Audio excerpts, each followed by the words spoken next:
じゃあサフェーサー拭いてくんですけどどうい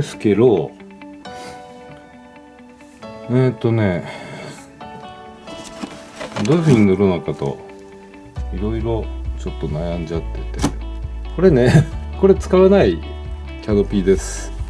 両面テープでペーって貼っただけですね。ちょっとここ穴が開いちゃう、折れちゃってね、穴が開いちゃう。これちょっと塞がないといけない。でこれでマスキングするっていうことですね。多分大丈夫で、今からやるのがここに置いてあるこのサフェーサブラック、これは1500かな、1500のサフェーサブラック、これをまず下側にで客ドアとか飛行状態できないですよこれ。基本的に変なタブがあるんで、うまく切ればできるかもしれないですけどね。で前極は例のアクチュエーターの部品が飛び出てるんで、こういう風にやらざるを得ないです。ちょっとこの部分が怪しいかもしれないけど、まあなんとかなるっしょ。要はこれやる理由っていうのが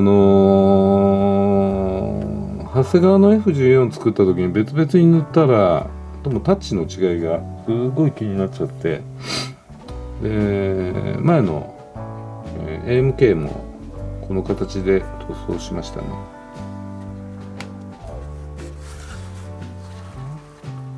でとりあえずブラックサフをこの下側に塗っていきます。下側に塗る理由っていうのがあるんです。下側だけに塗る理由ですね。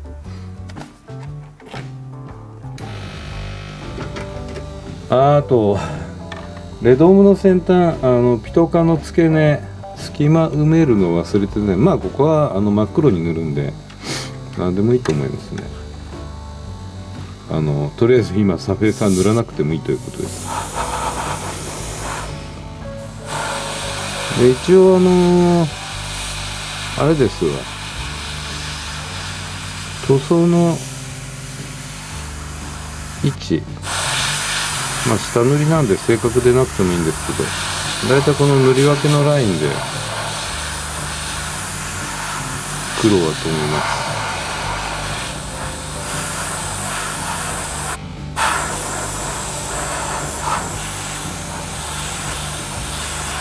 要は白く塗るところを一回黒くするというい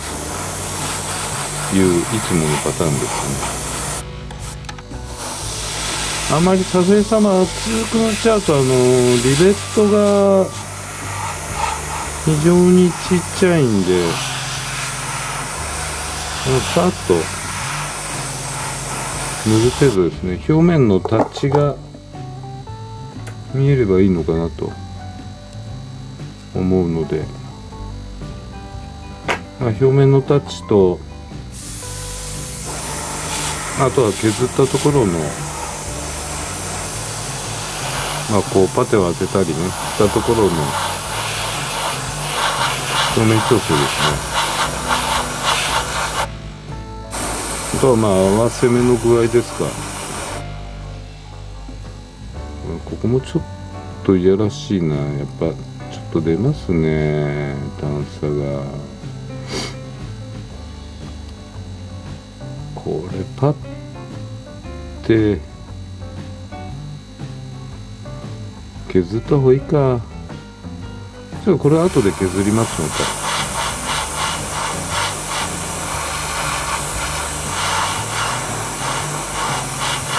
そういうのが見えてくるんですよサフェーサー塗ると。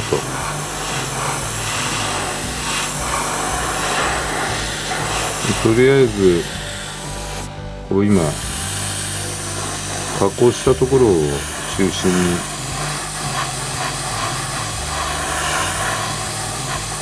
加工具合がどうなのかというチェックのためやってますけどね。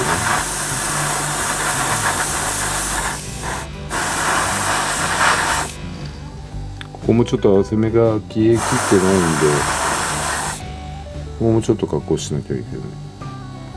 じゃあ今気になったところをちょっと補修かけて全体をサフェサー拭い、まあ下だけですけどね、サフェサー拭いちゃいます。当然こういうのも白いんで色が一回黒くします。あと造層もねちゃんと厚みが消えてるかどうか。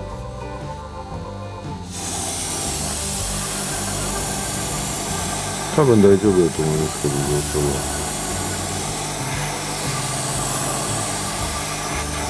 これで線が出てなければ問題ないので。いやー、これは意外にギャップが大きいぞ。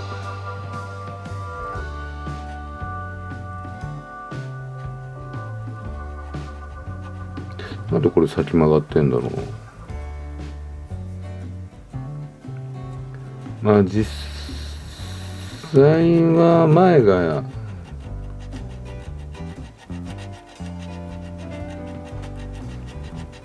低いよね。多分後ろはこう今ヤスリ当ててこう横に当たるんで、まあ当然後ろに並んでるって考えにくいんで、多分前の接着の仕方でしょうね。接着するときに曲げちゃったかなんかだと思います。で、前にパテ盛ると今度その前のラムエアインテークが大変なんで、もうここを削っちゃうしかないですけど、まあどっかで妥協しない。この辺が妥協点かな。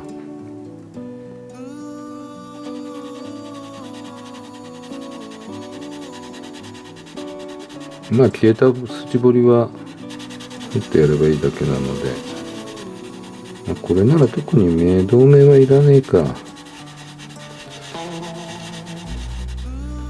これダメだな。ピトー感がやばいです。成形したら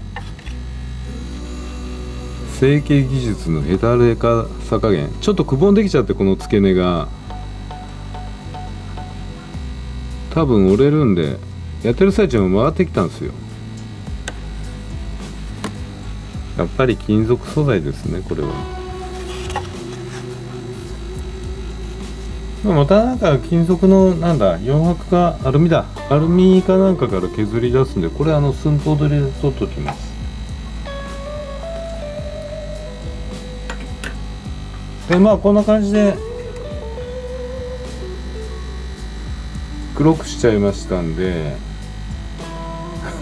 ざっとした黒さ加減でしょう。また例のこの上から白でもやもやっといくんで、これはこれでいいと思います。真っ黒な、もう少し黒くした方がいいかな。もう少しね。じゃあもうちょっと黒くしましょう。黒目にしてきました。次塗るのがまあ上面ですね。上面色の下塗りはこれでいきます。戦車の下塗りと同じオキサイドレッド。迷彩なんでね、赤が割と塗り上がった後も視覚的効果があるのかなと思いまして、まあ、絵なんかと同じですね。箱絵なんか見ると若干赤っぽく見えるじゃないですか。下塗りに多分赤を使ってると思うんですよ。でそれをでレドームの黒のとこも一旦これ赤にしちゃいます。まあ黒ちょっと回ったんですけど、まあそれはそれで。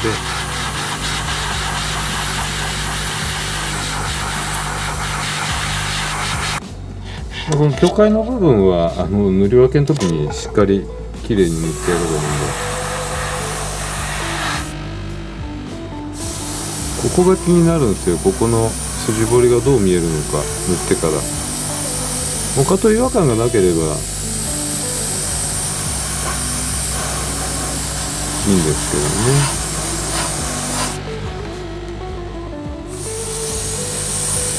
いいんじゃないのかな。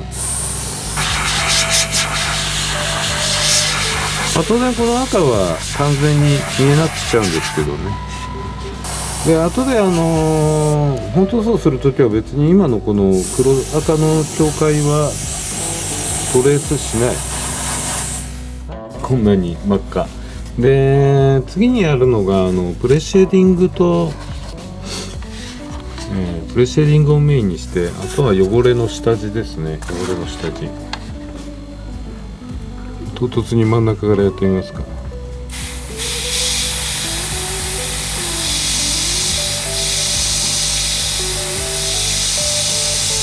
とりあえずこう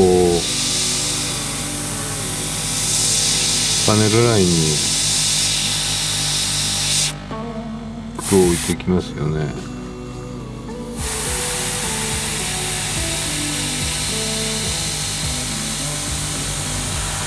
特に幅とか一定じゃなくていいし、かなり寄れててもいいと思います。で今ここ暫定的にこのプレシェーディング先に全部入れちゃってもいいし、でそこにマーブル模様、大理石模様っていうか、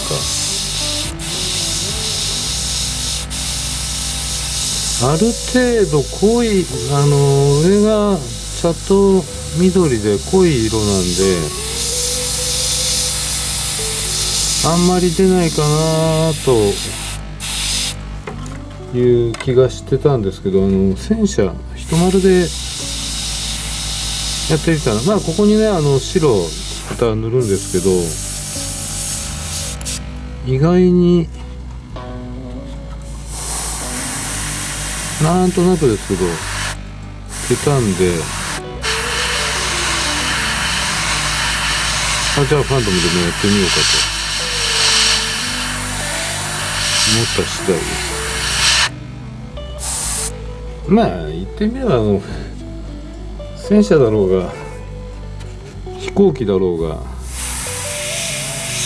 所詮プラモなんで形が違うだけですからね。で戦車の場合はこのオキサイドレッドをあえて残してね、サビにする、サビの表現にやるんですけど、濃いかな。飛行機でもう機体表面で赤サギっていうのはあんまりないと思うので、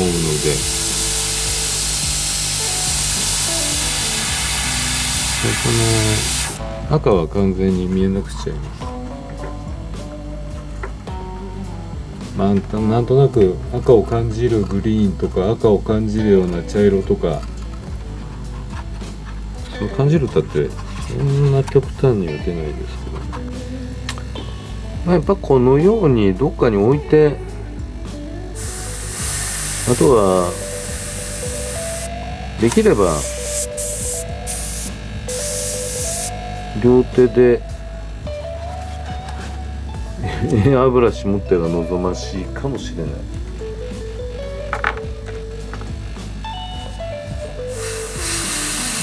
状況に応じて明かりの位置を変えるとかね。腕の固定がね、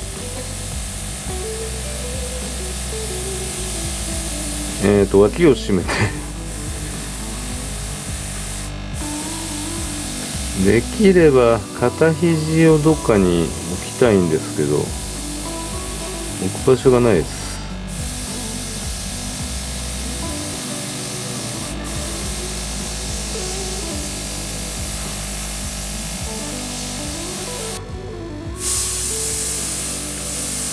リベットだけのところでなんかもうちょっと細くヨレヨレっとやりたいんですけど、これ今使ったの 0.3 なんで、本当は 0.2 とか使えばいいんですけどね、0.3 使ってたんで洗うのも面倒だし、下塗りなんでね、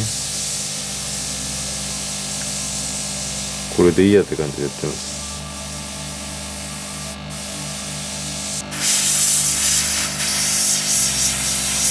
多分ね、左側は昨日この作業やったんです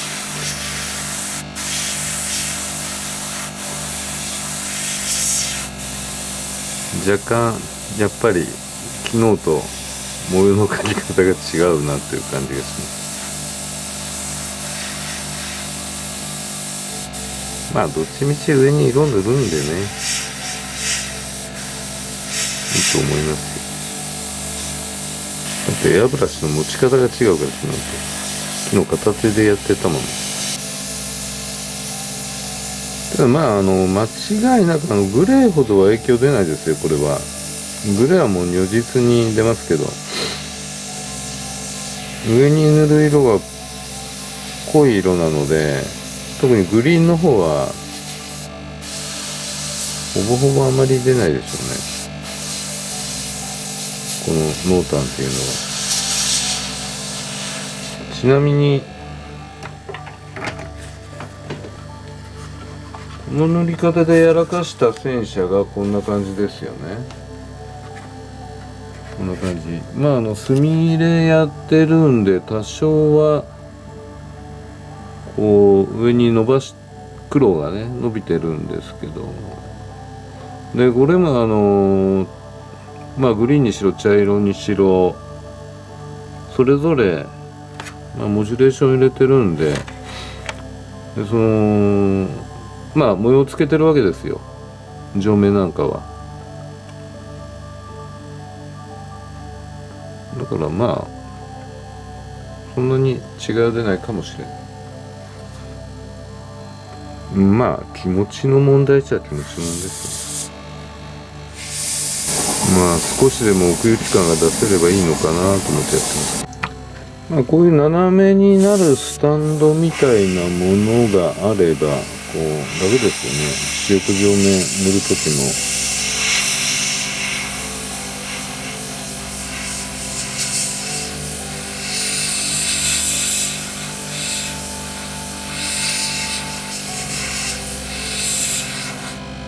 でこのスタンドは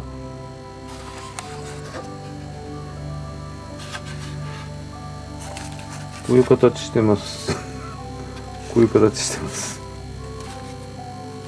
一応塗装に傷入らないようにキムワイプ不織布を貼ってありますけど、で基本的にこう乗ると、雨するときはこのくぼみに入れちゃうと、この使い方してますけどね。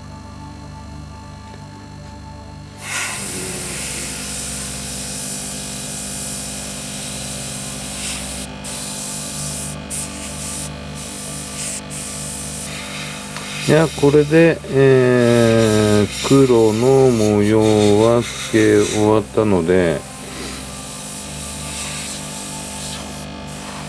この同じことを今度は白、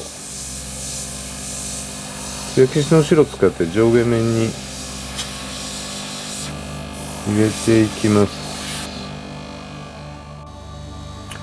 あとはもうこの作業ですね、根気よくちまちまと白い塗料をのっけていくだけです。ああしまった。別に気にしないです。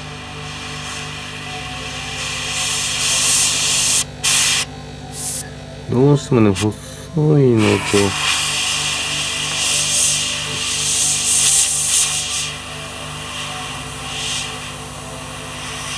ちょっとこう塗るのをやめちゃうと今みたいに飛んじゃう。気をつけなきゃいけなかったですね。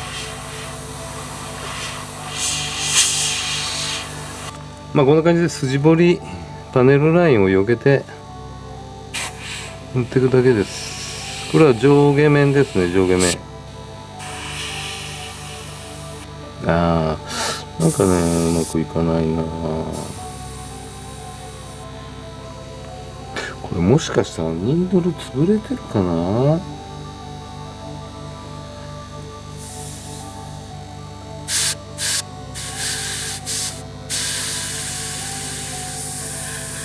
まあもう大丈夫ですね。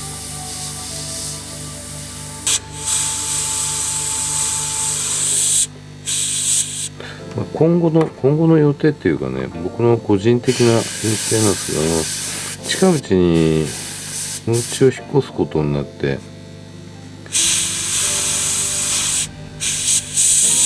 ちょっと動画上げる速度が落ちます。引っ越しやら、引っ越し先中古の住宅なんで、ちょっとまあリフォームってほどじゃないんですけど、やりたいことがあるんで、どうしてもプラモ作ったりする時間が塗料が出ない。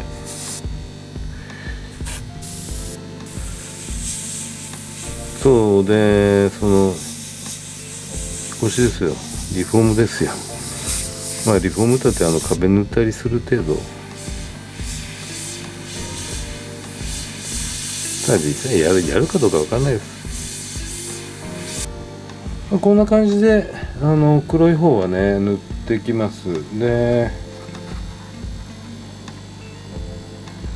上面ですね、上面。まあ上面は同じようなことですよ。広いとこはいいんですよ。狭いとやっぱりね、うまくできないな。まあこう水平だけじゃなく、こう若干近づけたり遠ざけたりってことも、まあほんのわずかですけどね、動かしてはいます。まあこの塗り方を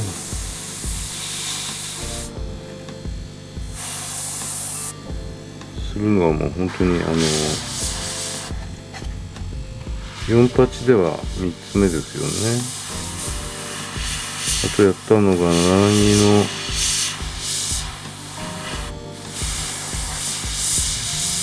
通貨で、胴体画面だけだ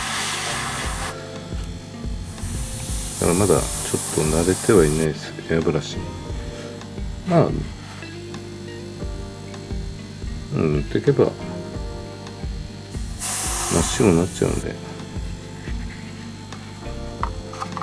こんな感じでと参ります。パッと見てリベットの位置チェックして、そこを覚えといて、まあそここう毛がいてやってもいいでしょうし、ここから外出ちゃダメみたいな感じで。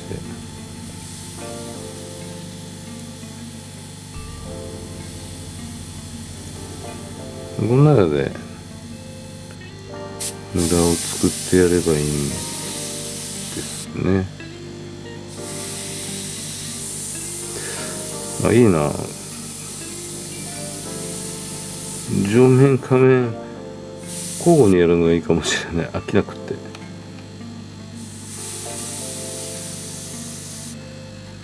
まあ面白い感じになってるな。これがどの程度上に出てくるかです。まあおそらく動画ではわかんないと思うんですよね。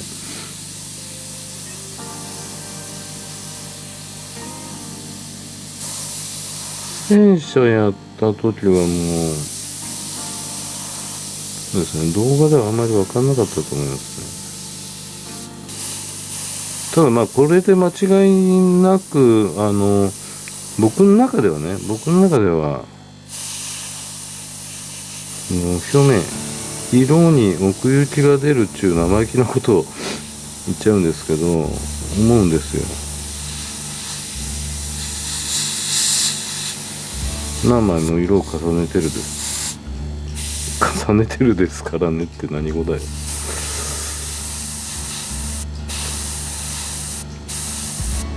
だから面白い感じにはなると思います。やっぱり 0.2 ミリね、ニードルが曲がってましたね。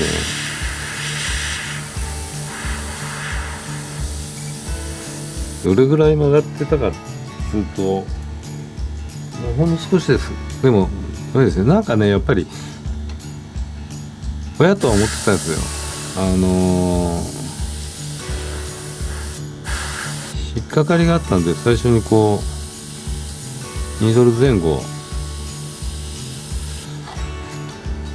させた時にね、前後っていうか使わない時は2ドルをこう下げてるじゃないですか。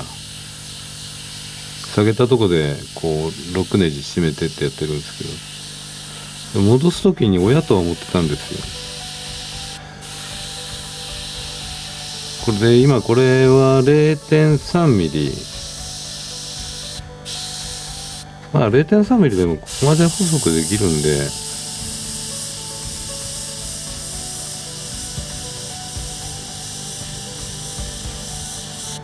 これは今めっちゃ薄めてますけどね。まあでも 0.2 ミリの時と塗料の濃さは変わらないですね。 0.2 ミリでこの細吹きやるときと、でエア圧が 0.025 ぐらいかな。0.025 メガパスカル、2ドル発注かけないといけないです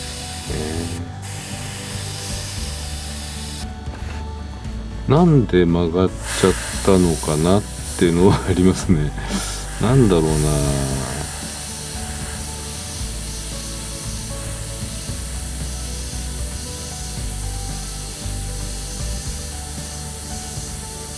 なんで曲がったかはさすがにわからないですね。気をつけて扱ってたんですけど、多分まあ出し入れの時だと思いますよ。出し入れの時に変な風に当てちゃったかなんかだと思います。それ以外には考えられないんで。それじゃあこれ終わったらね、いよいよ迷彩塗装をしていきます。次回は迷彩塗装の巻。それではまた。もうちょっとですね。もうちょっと。